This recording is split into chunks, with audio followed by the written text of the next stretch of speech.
Então vamos aplaudir o Senhor Jesus, porque Ele é digno de toda honra e de toda glória. Meu irmão, o título que Deus me deu, na verdade, foi desde sexta-feira passada. Sexta-feira passada eu não fiz o culto com vocês, lógico, também acabei não transmitindo o nosso culto. E aí, essa palavra está no meu coração desde sexta-feira passada. E o título é um pouco assim esquisito, algumas pessoas podem até achar meio que ofensivo. Eu não acho, porque está na Bíblia. Se Deus falou, se está na Bíblia, não tem por que nos sentirmos ofendidos, né? Ele diz assim: não seja frouxo. Pergunta para o seu irmão: e aí, você é frouxo ou não é? Pastor, pelo amor de Deus, que coisa que é essa? Da onde o senhor tirou isso? Do coração de Deus, pessoal. É exatamente isso que nós temos que entender. No livro de Provérbios, capítulo 24, versículo 10, olha na tela, por favor. Olha o que o Senhor Deus, Ele diz. Provérbios 24, 10, diz assim, ó: se te mostrares o que, pessoal? Eu gostaria que você falasse bem alto para o pessoal de casa ouvir. Vamos lá. Se te mostrares o que? No dia da tua angústia, a tua força, ela será o que, pessoal? Então é Deus falando, é Deus dizendo, é Deus mostrando. Irmão, se no dia da minha adversidade, no dia que eu mais preciso de uma intervenção de Deus, no dia que eu mais necessito da ajuda de Deus, eu me mostrar fraco, frouxo, a Bíblia fala que a minha força, ela vai ser pequena. Na verdade, eu vou contar um testemunho que Deus está mudando essa situação. Esses dias atrás, uma pessoa nos ligou pedindo oração, e ela disse que pessoas da família dela foram atestadas com positivo para Covid-19. E nisso, um estava mais grave, o outro estava naquela situação. Nisso, infelizmente, um veio a óbito e a outra pessoa, ela se agravou naquela situação e acabou indo para a UTI, salvo engano, talvez até foi entubado. Nessa situação, então, minha esposa perguntou: como é que está a situação? E essa pessoa, na inocência, ou talvez na falta de conhecimento, ela respondeu para minha esposa dizendo o seguinte: olha, a pessoa foi para a UTI, está entubada, e logo em seguida, essa pessoa falou algo que me preocupou, porque ela virou e disse assim: pastora, a minha fé está abalada. Aí a hora que eu faço uma pergunta: como? Como assim a sua fé está abalada? Se agora é o momento que você mais precisa da fé, e é justamente agora que você se sente que a sua fé foi abalada, aí gera-se algum questionamento no coração: será que essa pessoa realmente estava vivendo da fé? Ou será que talvez essa pessoa de fato, ela descobriu qual o significado de realmente ser uma pessoa de fé? Então, para a gente chegar nesse ponto, no versículo 24, 30, que fala: se te mostrares frouxo no dia da tua angústia, a tua força é pequena, 3 coisas precisam ser primeiramente consideradas. A primeira: inevitavelmente, Deus, ele só pode agir mediante a fé. Não adianta, irmão. Enquanto o povo de Deus não acordar e não despertar para isso, serão pessoas frustradas naquilo que se diz acreditar em Deus. Deus não vai se mover por compaixão, por dó, porque Deus, ele viu você sofrendo, e aí ele vai se compadecer, vai mudar a tua história, vai mudar a tua vida. Deus não trabalha assim. Em toda a Escritura é possível ver que Deus, ele só agia mediante a fé das pessoas. Eu já contei um testemunho aqui, quando naquele tempo o missionário ainda tem, mas não passa na televisão como passava antigamente, Libras, linguagem de sinais para surdos mudos. E aí eu me lembro que uma vez o missionário fez uma oração de cura, e um dos surdos mudos levantou a mão e pediu para testemunhar. Nisso, a intérprete de Libras disse para o missionário que ele estava testemunhando, dizendo que ele tinha uma dor muito grande no braço, e na hora da oração ele ficou curado. Passado alguns dias, os críticos de plantão, então fez uma pergunta para o missionário, dizendo: missionário, houve um dia que o senhor fez uma oração de cura, aonde Deus curou, ele dizendo, supostamente curou muita gente, e um desses surdos mudos levantou a mão dizendo que havia sido curado do ombro.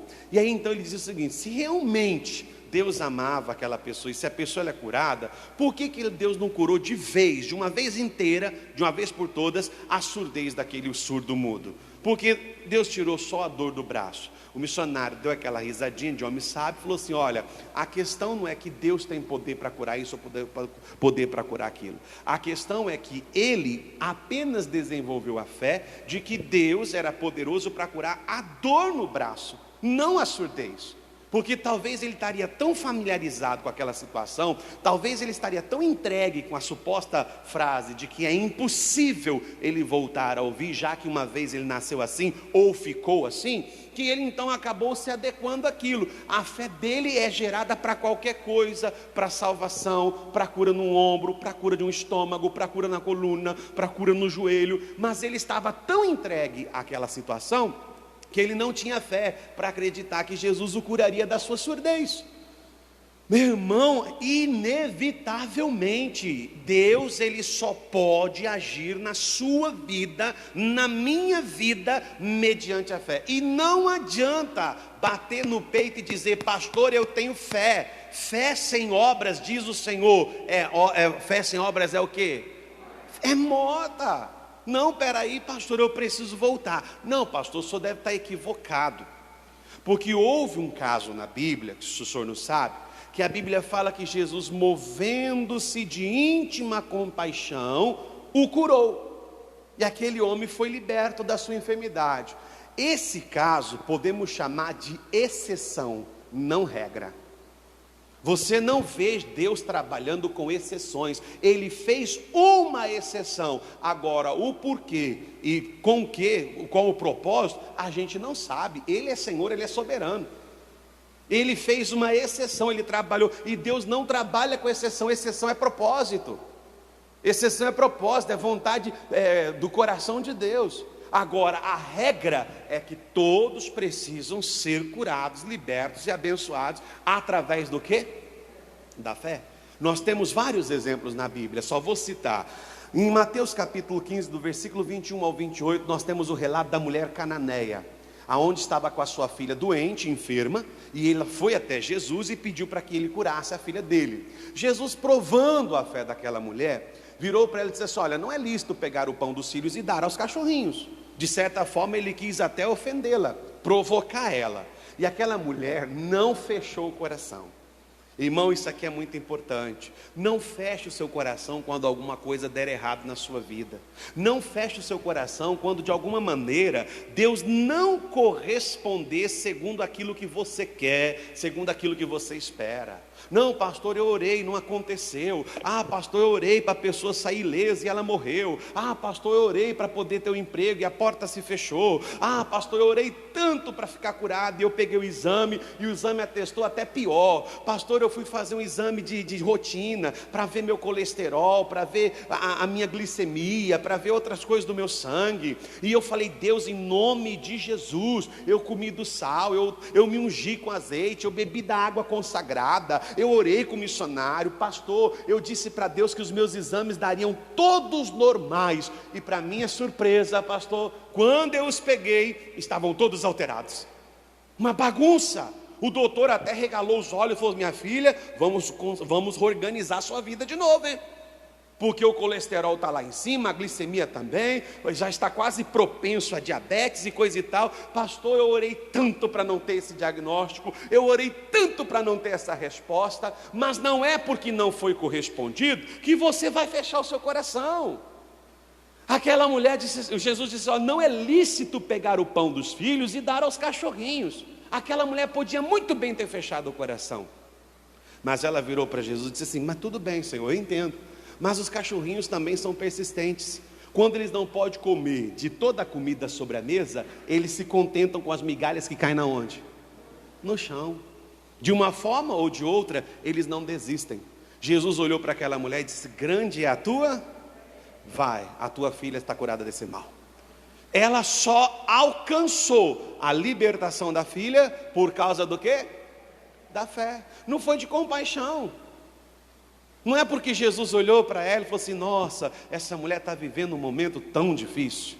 Já pensou? Essa mulher está passando por uma situação tão tão complicada, eu preciso fazer algo por ela. Deus não trabalha assim, torno a repetir, não adianta você que quer ser curado. Talvez você está me assistindo pela minha live.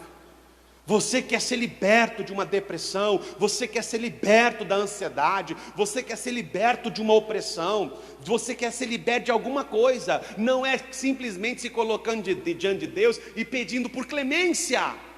O justo viverá do quê? Da fé. Outro exemplo, a mulher do fluxo de sangue, está relatado em Marcos, capítulo 5, versículo 25 ao 34. A Bíblia fala que a situação dela chegou ao extremo, dela ter que pegar tudo que ela tinha dentro de casa, vender para pagar aos médicos da época, e a Bíblia fala que ela despendendo tudo que tinha, nada disso aproveitou, mas fazendo com que ela ficasse de mal o quê? A pior. E aquela mulher então veio e disse assim: se eu apenas tocar a orla, ouvindo falar de Jesus, ela disse: se eu tão somente tocar a orla do manto desse homem, eu ficarei curada. A Bíblia fala que ela não pediu oração.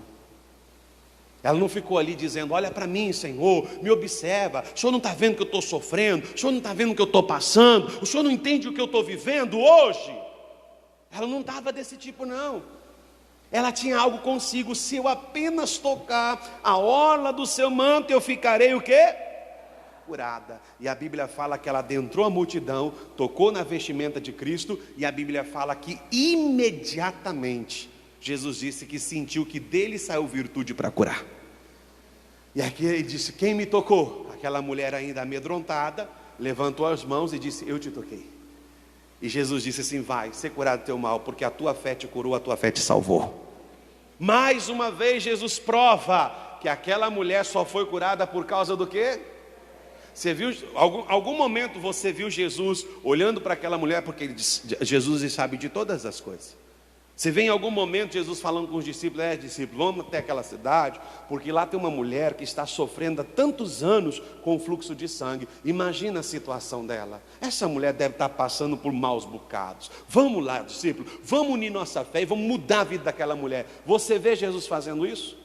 Se ela não correspondesse à fé que o Senhor havia colocado no coração dela, quando ela ouviu falar de Jesus, Jesus teria passado por aquela região e ela teria ficado muito mais anos, se não até a morte, com aquela doença, com aquela enfermidade.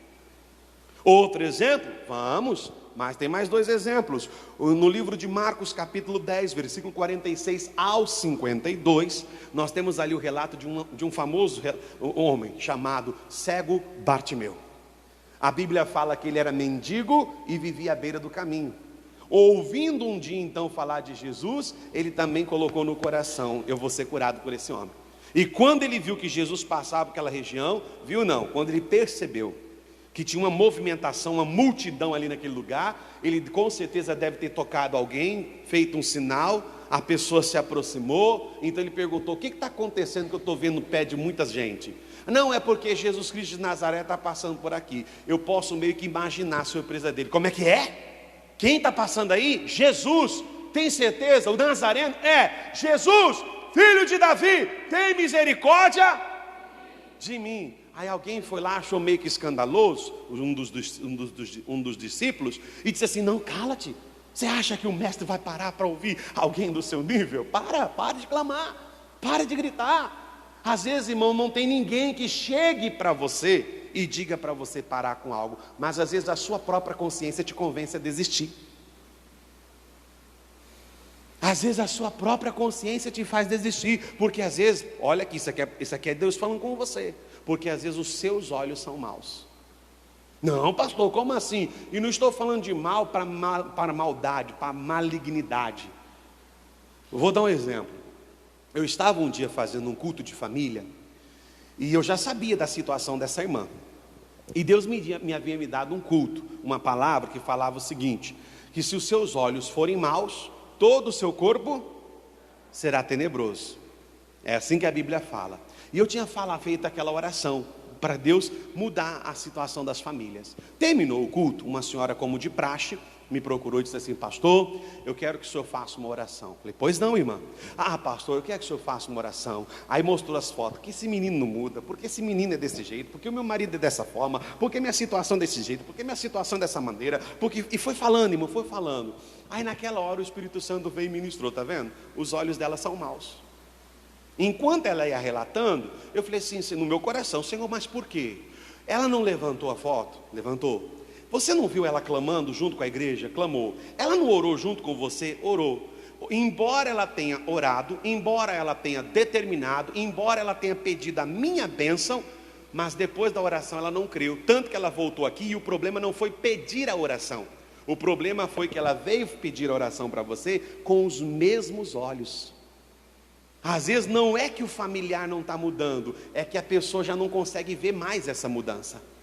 Não é que alguém da nossa casa não tenha condições de ser transformada, é que os nossos olhos estão maus, que a gente não acredita que vai acontecer. Às vezes não é que a doença ela vai ser maior do que o poder do nome de Jesus, mas é que às vezes os nossos olhos estão tão maus que a gente não é capaz de acreditar numa cura. Tanto que às vezes a gente fica como Jacó, né? Perguntou o nome do anjo, né? Como que Deus vai fazer isso, pastor? Como? Eu já fui em vários médicos, eu já fui, até passei por cirurgia, e o mal voltou, o problema voltou, pastor, o que eu posso fazer? Os seus olhos são maus. Porque se Deus cura uma vez, Ele cura duas, Ele cura três, Ele cura quatro, Ele cura cinco, Ele cura quantas vezes for necessário. Ele cura quantas vezes for necessário. Às vezes os nossos olhos é que são maus. Jesus, filho de Davi, tem misericórdia de mim. Mandaram que ele se calasse, e ele se calou? Não, a Bíblia fala que ele gritou cada vez mais: Jesus, filho de Davi, tem misericórdia de mim. Até que Jesus parou e mandou chamá-lo. E quando ele chegou, Jesus fez uma pergunta, talvez a pergunta que ele vai fazer para você hoje. Olhou para aquele homem e disse assim: o que queres que eu te faça? Ele não respondeu na dúvida, nem na condicional, e nem de uma forma impossível. Ele não disse assim: eu queria que o Senhor abrisse os meus olhos. Uma vez eu ouvi uma pessoa falando, eu achei interessante a forma que ele se reportou a essa cena, né? Porque ele falou assim: é uma pergunta boba, porém necessária, chegar para um cego e perguntar: o que queres que eu te faça? Aí aquele cego poderia até usar de ironia, né? Eu quero um cão guia, Jesus. Porque é natural que ele queria ser o quê? Curado.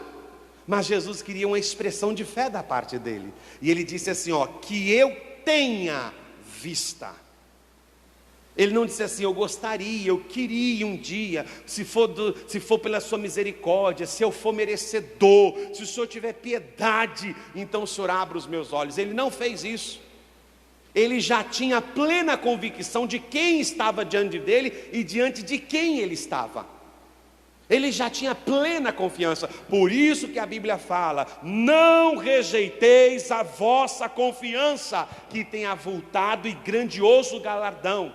Mas o que necessitais é de paciência, porque depois de haver desfeito a vontade de Deus, possais alcançar a promessa.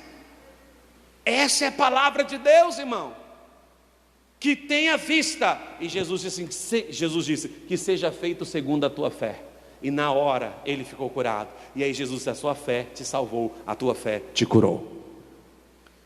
Percebe, irmão? Inevitavelmente Deus só pode agir mediante a fé. Eu disse que existem três coisas a serem consideradas. Primeiro, que Deus ele só age mediante. Segundo, e você? Será que mesmo depois de tanto tempo na igreja, você sabe o que é fé? Será que você sabe o que é fé? Será que você tem consciência realmente do que é fé? Não, pastor, eu sei, porque a Bíblia diz lá no livro de Hebreus, capítulo 1. Coloca na tela para mim, Hebreus 11, 1. Eu falei capítulo 1, não, é capítulo 11, versículo 1. Olha o que ele diz: ora, a fé é o firme das coisas que eu, e a prova das coisas que não. Pastor, isso é fé, tá? Mas será que você sabe de tal forma a ponto disso se tornar real dentro de você mesmo? Porque Jó sabia o que era fé. Como é que o senhor tem tanta certeza disso? Jó capítulo 19, versículo 25. Olha na tela para você ver. Vamos ver um exemplo. Olha o que ele disse: porque eu sei que o meu Redentor... Vamos falar de novo? Porque eu sei que o meu Redentor vive. Irmão, às vezes a pessoa fala assim: pastor, eu acho que Deus não se importa comigo não. Eu acho que Deus não me ama, pastor. Sabe? E tem muita gente que pensa dessa forma. Porque elas, de certa forma, elas baseiam o amor de Deus a elas, igualando supostamente o amor das pessoas a ela. Ah, pastor, meu marido não se importa comigo, meu filho não me respeita, lá no meu trabalho eu não sou honrado, sabe, pastor, a minha vida está uma tormenta, eu estou prestes a faltar coisa dentro da minha casa. Não, se Deus me amasse, realmente, se Deus se importasse comigo, nada disso estaria o quê? Nada disso estaria o quê, gente? Mas quem te falou que isso prova de que Deus te ama ou deixa de te amar? Desde quando o amor de Deus está condicionado a alguma vitória ou alguma bênção que você alcança aqui na terra? Desde quando? Não, pastor, porque eu deduzo da seguinte maneira: se a pessoa ela é abençoada, então Deus ama ela. Não. Nós temos exemplo na Bíblia de pessoas que foram abençoadas e não era nem porque elas creram, porque era um propósito. Ó, novamente a exceção. Porque Jesus disse: se não houver de sinais, de maneira nenhuma eles o quê? Então Jesus ia lá, fazia o sinal, para que então através daquele sinal, as pessoas pudessem de fato e em verdade crer, acreditar, passar a ter fé. Você é prova disso. Você já recebeu milagres que você nem pediu. Você já foi abençoado com coisas que nem sequer passaram na sua cabeça. A única coisa que você falou foi: Deus, muito obrigado, essa é a prova de que o Senhor me ama. Nunca nivele o amor de Deus na sua vida baseando no que você tem ou deixa de ter, do que você alcançou ou deixou de alcançar, no sucesso que você teve ou nos fracassos que você vivenciou. Porque nunca está. Jó, preste atenção, Jó estava com o seu corpo todo tomado por uma doença chamada o quê? Lepra. A Bíblia fala que ele já estava sentado sobre as cinzas, pegando um pedaço de telha e raspava a sua pele, e a sua pele se desintegrava por causa daquela lepra. Jó não tinha como se apoiar em mais nada. Esse é o nosso erro. O ser humano está sempre tentando se apoiar em alguma coisa. E nesses últimos dias, o ser humano está sempre tentando se apoiar em alguém. Eu preciso encontrar alguém de fé. Eu preciso encontrar uma irmã que ora. Eu preciso encontrar um irmão que ora. Eu preciso encontrar um pastor de fé. Eu preciso encontrar uma igreja de fé. Para com isso. É muito melhor se você se tornar essa pessoa de fé. O homem está sempre tentando se agarrar em alguma coisa. Claro que é bom quando todo mundo está no mesmo propósito, porque a Bíblia fala que isso é chamada de oração da fé. Oração da fé não é aquela gritaria. A oração da fé é quando todos estão concordando num só propósito, estão visando o mesmo objetivo. É muito bom quando o seu pastor tem essa visão, quando a sua igreja tem essa visão, para que você não se sinta um peixe fora do quê? Ou até mesmo não se sinta com um fardo sobre você. Porque imagina um mundo inteiro indo para aquele lado e só você tentando ir para lá. Imagina uma ponte inteira tentando desabar e só você tentando sustentar. Vai chegar uma hora que você não suporta mais. A sua estrutura vai se desfazer. Não tem como. É muito bom quando todos estão no mesmo propósito, mas eu não tenho que me apoiar em nada. Jó não tinha nem mais em quem acreditar. Porque a única pessoa deveria ser a sua mulher, mas a mulher dele chegou para ele e disse assim: olha, amaldiçoa o teu Deus e morre, porque você não vai sair dessa situação. Os homens, o ser humano, quando falo os homens, eu digo o ser humano, está sempre esperando receber uma boa palavra. Você já percebeu? O homem grita por verdade, mas se contenta com mentira. Se você chega para a pessoa numa situação, numa fase meio que terminal, e fala: olha, Jesus pode mudar você dessa situação. O médico já falou que não tem jeito. Não, sim, mas Jesus pode fazer. Eu entendo, mas, né? O médico disse que não tem mais nem cirurgia, não tem medicamento, não tem nada. Ele disse que eu tenho que só esperar mesmo, eu tenho que dar tchau para minha família e esperar o momento acontecer. Você está falando a verdade, mas talvez a pessoa prefere se contentar com a mentira. Olha, realmente a sua situação não tem jeito, mas pense para um lado bom, você vai ter a chance de despedir da sua família. Você vai ter a chance de se desculpar, ou talvez até ouvir o pedido de desculpa, eu não sei, sabe? Mas quem sabe, fica aí firme, quem sabe uma hora alguma coisa acontece, Deus faz um movimento, Deus manda um homem de fé, Deus manda uma fumaça dentro do teu quarto, de repente você vê uma luz descer, ou até mesmo um anjo se apresenta a você. Meu irmão, abra os seus olhos. Abra os seus olhos, a Bíblia fala que se for para enganar, Satanás é capaz de se transfigurar em anjo de luz, para enganar. Jó não tinha mais em quem se apoiar. Por isso que ele disse: eu sei, independente da situação a qual eu estou, o meu Redentor vive. E olha o que ele disse logo em seguida: e por fim, ele vai se levantar sobre... Agora olha o versículo 26, que é o mais interessante: e mesmo depois de consumida a minha pele, ainda em minha carne verei. Jó era um homem tão de fé, que mesmo ele vendo a situação dele, ele não acreditava que ele morreria daquela forma.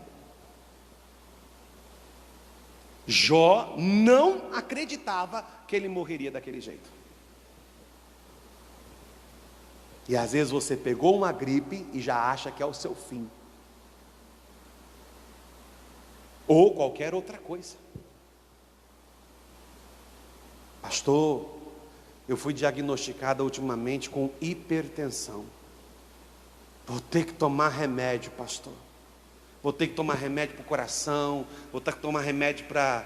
É igual que uma pessoa falou um dia: toma tanto remédio que ele teve que tomar um para lembrar de tomar os outros. De tanto remédio. Toma um para dormir, aí logo em seguida já toma logo em seguida para fazer o efeito de acordar também. Não, pastor, eu quero só servir a Deus, eu quero só viver com Deus. Mas a Bíblia fala que ainda na velhice dará frutos. Meu irmão, na velhice você pode esbanjar saúde em nome de Jesus. Na velhice você ainda pode produzir frutos. Não é o seu fim, não. Não é o nosso fim. Jó disse: olha, ainda que a minha pele toda se desprenda, não importa, não tem problema não. Ainda que eu fique jogado no chão, mas uma coisa eu tenho certeza: morrer assim eu não vou, porque o meu Redentor vive e me levantará. O meu Redentor vai me tirar daqui. Isso é fé. Não é só ficar pulando: eu tenho fé, eu tenho fé, eu tenho fé, eu tenho fé, eu tenho fé, eu tenho fé. E aí você olha assim, você fala no primeiro baque já está lá: quero morrer, quero morrer, quero morrer, eu vou tirar minha vida. Eu vou me afogar, pastor, vou acabar com a minha vida. Aí pula numa piscininha azul de criança. Meu irmão, olha, reveja, 3 coisas precisam ser consideradas. Primeiro, inevitavelmente Deus só age mediante a fé. Segunda, será que você sabe o que é fé? Talvez a vida inteira: pastor, mas e se eu não sei? Então mergulha na presença de Deus, mergulha nas escrituras sagradas e fala: Deus, é uma palavrinha pequenina, apenas de 2 letras, que pode mudar toda a minha história. Me faz entender, me dá esse segredo. E olha que a Bíblia fala que os segredos de Deus é para aqueles que o temem. Mergulha, ora, gasta mais tempo em oração, gasta mais tempo em consagração, gasta mais tempo, despenda mais tempo lendo a Bíblia Sagrada. Olha para os heróis da fé, veja esses exemplos, diga: Deus, eu quero também desenvolver essa fé. A Bíblia fala que Abraão e Sara foram pessoas que geraram fé, porque não olharam para os seus corpos já amortecido pelo tempo, e nem para a esterilidade de Sara. Sabe o que é a coisa mais linda na história de Abraão? É que a Bíblia fala que ele creu contra a esperança. Isso é fé. Quando todo mundo já colocou um ponto final, você ainda continua com a caneta na mão, dizendo: ainda tem história para contar em nome de Jesus. ainda tem história para escrever em nome de Jesus. A minha história, a minha vida não vai terminar assim. Não, eu não vou morrer agora não, pastor. Eu não testemunhei da minha casa própria, eu não testemunhei da minha família salva, eu não testemunhei ainda do meu filho, eu não testemunhei do meu neto. Não, eu não vou morrer agora não. Eu tenho vitória, eu tenho história para contar, eu tenho testemunho para desenvolver, eu tenho que continuar escrevendo. O que grandes coisas Deus ainda vai trazer. 3 coisas precisam ser consideradas. A primeira, inevitavelmente Deus só age mediante o quê? Mediante o quê? E segundo, será que eu sei o que é fé? E terceiro, pastor, é o que nós acabamos de falar. Vou te fazer uma pergunta, voltando ao testemunho dessa pessoa. Olha, pastor, a situação piorou. A situação ficou pior. A minha fé está, continua, a minha fé está abalada. Aí agora vem a terceira coisa. 3 coisas a ser consideradas. Primeiro, Deus inevitavelmente age pela fé. Segundo, será que eu sei o que é fé? E terceiro, para que ela serve? Para que a fé serve, se exatamente na hora que eu mais preciso, eu estou abalado? Para que ela serve então? Porque até onde eu sei, a fé é exatamente o que eu preciso quando tudo está dando errado. A fé é exatamente o que eu preciso quando o médico diz não tem mais. A fé é exatamente o que eu preciso quando todas as portas. A fé é exatamente o que eu preciso quando todos dizem que não tem mais. Se você me diz que tem fé, então eu te faço a pergunta, para que ela serve? Se na hora da luta, se na hora da provação, se na hora da dificuldade, se na hora da enfermidade, se na hora que as portas estão fechadas, se na hora que tudo se levantou contra você, você está esmurecendo. Preste atenção no que eu vou te dizer, eu vou ler porque eu escrevi. Preste atenção, parece uma pergunta sem sentido. Para que serve a fé? Parece uma pergunta sem sentido, mas faz todo sentido.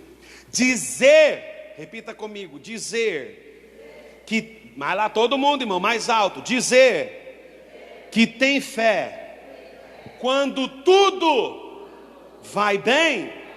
Agora olha para o seu irmão, escolhe alguém, diga assim, não é fé, é presunção.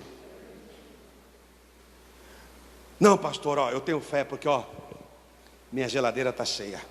Não, pastor, eu tenho fé, sabe por quê? Olha aqui, meus cartões de crédito todos pagos. Não, pastor, eu tenho fé, sabe por quê? Olha aqui, meus carnês tudo em dia. Pastor, eu tenho fé, sabe por quê? Meu carro, não tem um dia de atraso. Pastor, eu tenho fé, sabe por quê? Porque minha conta no banco não está vermelha, não está negativa. Pastor, eu tenho fé, sabe por quê? Porque a minha saúde é de ferro. Pastor, eu tenho fé, sabe por quê? Lá em casa não tem uma contenda, não tem uma briga, não tem uma discussão. Pastor, eu tenho fé, sabe por quê, pastor? Porque tudo que eu faço dá certo, tudo que eu faço prospera. Dizer que tem fé, baseando somente porque tudo vai bem, não é fé, presunção.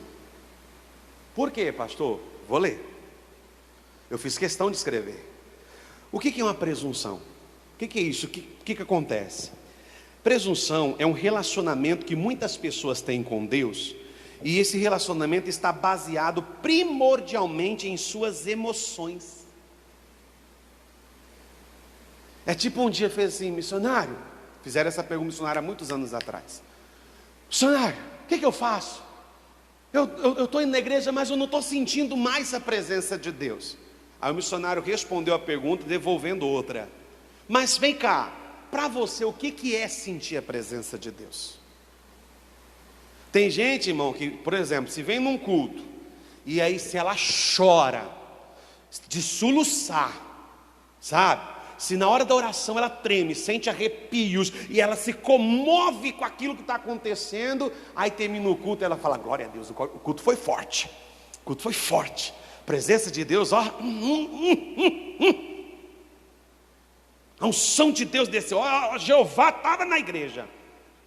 Mas aí se um dia ela vem na igreja e ela está mais para o lado tipo assim, Brastemp, mais fria, não sente nada, aí é perigoso falar assim: xiii, acho que o pastor está no pecado, porque eu não senti nada hoje. O culto estava frio, o louvor estava frio, a oração estava fria, estava tudo frio. Não senti a presença de Deus não. Meu irmão, se você baseia o seu relacionamento com Deus no seu emocional, cuidado. No mundo a Bíblia fala que nós teremos o quê? Então você está mais propenso a acreditar que Deus nunca está com você do que propriamente, porque fé é a certeza daquilo que eu espero, a convicção daquilo que eu espero e a prova daquilo que eu não vejo. É igual um dia fez uma pergunta para o menininho, o menino falou assim: eu creio em Deus. Aí a professora tentando tirar uma onda com a criancinha, lá no primário, virou para ele e falou assim: mas como é que você crê? Como é que você sabe que Deus existe? Ele olhou para a professora e falou assim: por causa do açúcar, professor. A professora falou assim: como assim? Como assim por causa do açúcar? É mais ou menos assim, quando a minha mãe prepara o meu leite, eu não vejo o açúcar, mas eu sei que ele está lá, porque eu sinto. Porque eu sinto. Na hora que eu provo o leite, eu sei que está lá o açúcar. Eu não vejo, mas eu sei que está lá. Eu sei que está lá. Presunção é basear sua fé nos sinais. Se Deus está curando, eu tenho fé. Se Deus está libertando, eu tenho fé. Se as coisas estão dando certo, eu tenho fé. Para com isso. Fé é fé em qualquer situação. Fé é fé. E eu vou te falar uma coisa, repita comigo assim: fé nunca se abala. Quem abala é quem acha que tem fé, porque a fé é a mesma. A fé em si é um pilar, é uma coluna, é uma estrutura que nunca se abala. Às vezes eu me abalo, mas a fé é a mesma. A fé é a mesma. Presunção é o relacionamento que muitas pessoas têm com Deus, baseando primordialmente nas suas emoções, nos seus sentimentos, no seu conhecimento através dos sentidos. Mas quando permitimos que os nossos sentimentos nos guiem, não somos capazes de caminhar consistentemente pela fé, pois a fé vem pelo ouvir e o compreender da palavra. Agora eu coloquei no final: é importante sabermos, primeiro, em que cremos, em quem nós cremos, pois isso é que irá determinar as atitudes que nós iremos tomar. Voltando à história do missionário. Ah, missionário, não sei o que acontece, que eu estou indo na igreja, estou sentindo a presença de Deus. Mas para você, o que é sentir a presença de Deus? Porque se for arrepio, se for tremedeira, se for choro, é emoção. Porque eu estou aqui, ó, e eu sinto a presença de Deus em todo instante. E eu não baseio ela porque eu choro, pelo contrário, a presença é tanta que aí eu me emociono. Mas não é o meu emocionar que vai determinar. Tem uma canção, uma mulher lá que cantava no mundo uma música de chorar, qual que é?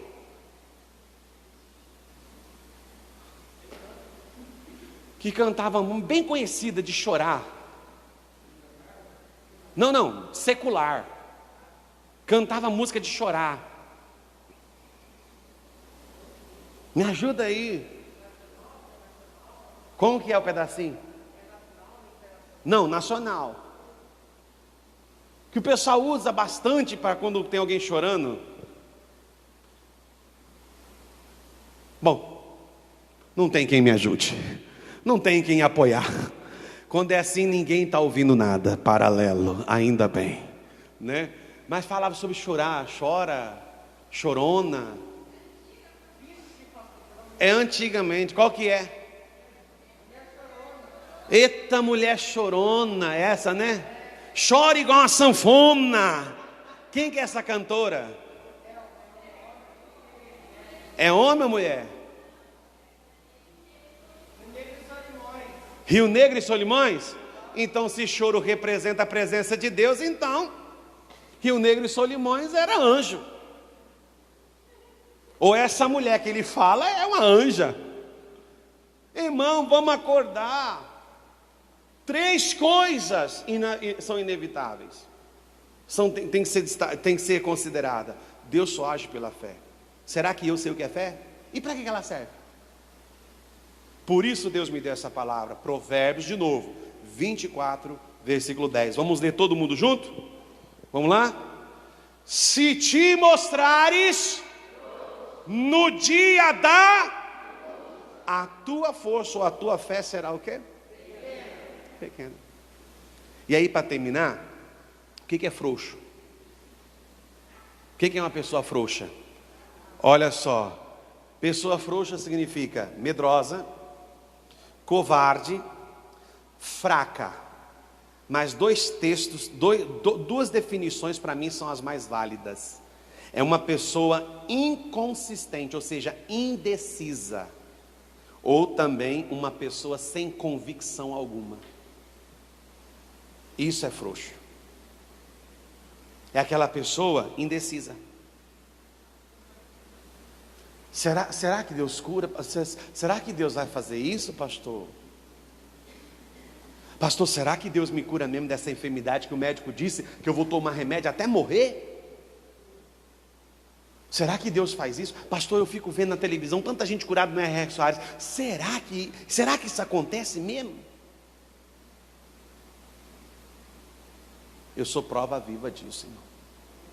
Em Alta Floresta, estava terminando um culto de sexta-feira, porta da igreja como está lá, eu atendendo uma pessoa aqui, a porta aberta, eu vi que uma pessoa toda torta mesmo, desceu, a coisa veio se arrastando, com dificuldade subiu meio fio, com toda dificuldade, veio todo torto, sentou na cadeira, não tinha nem jeito para sentar, todo torto. Eu terminei o culto, terminei de atender, falei, pode vir, eu ia até ele falou, não, eu vou até o senhor. Com dificuldade se levantou da cadeira, porque ele era totalmente torto, eu não sei nem imitá-lo, que eu não teria vergonha para imitar. Veio até mim e falou assim, pastor, eu trabalho na fazenda, e eu sou um homem cauteloso. Sempre quando a gente corta a madeira, a gente sabe exatamente para onde a árvore vai o quê? E aí a gente acaba ficando no lugar ao contrário. Só que desse dia eu tive um descuido. Eu cortei a árvore foi cair para lá, eu me coloquei para cá, e eu me distraí e me esqueci que lá em cima na copa das árvores, elas se entrelaçam. E o pedaço de cima da árvore havia sido quebrado, caiu e ficou preso nessas 3 liças assim. Então quando eu cortei a árvore e empurrei, a árvore foi para lá, os galhos se abriram e aquele tronco desceu e eu não vi, e bateu na minha cabeça. E aí eu fui ao médico, o médico disse que 3 vértebras na minha coluna se abriram, não quebraram, elas se abriram, o que resultou nisso aqui que o senhor está vendo, todo torto. E disse assim, pastor, eu tenho família, eu quero voltar a trabalhar, eu quero sustentar minha casa. E aí eu fiz uma oração, falei, meu amigo, Deus vai fazer isso. Era o começo do meu ministério, eu ainda estava aprendendo com Deus. Coloquei a mão na cabeça dele, como de praxe, fui repreender o demônio. O Espírito Santo veio e falou assim, não repreenda o demônio não, só usa a autoridade e mande que as vértebras voltem ao seu lugar. Eu falei assim, então passa com teu poder agora, Deus, e que as vértebras voltem ao seu devido lugar. Bati na cabeça dele assim, falei assim, meu irmão, tenha fé, porque você vai voltar a trabalhar. Ele olhou para mim e falou assim, pastor, eu vou voltar a trabalhar agora. Deu um salto, se colocou de pé, retinho, e foi embora, louvando a Deus, curado. Aquele mesmo Jesus que endireitou aquele homem, é o mesmo Jesus que está aqui e vai endireitar nossas vidas em nome de Jesus. Quem crê, diga glória a Deus. Vamos aplaudir o Senhor Jesus porque Ele merece.